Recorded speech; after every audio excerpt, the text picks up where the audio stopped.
How to use NFC tag reader on iPhone. To get started, first of all go ahead and open up the Shortcuts application on your phone. Once you're here, go to the bottom panel and tap on Automation in the middle. From here, you can create automations to make shortcuts run automatically. Tap on the plus icon at the top right corner to create a new automation. Over here, scroll down and go to NFC. Here, you can choose when to run it. For example, select Run Immediately.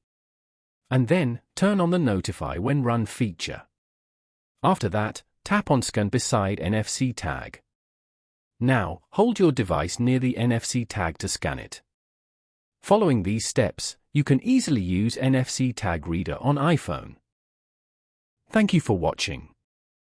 Please leave a like if this tutorial helped you, or leave a comment below if you have any questions related to the video.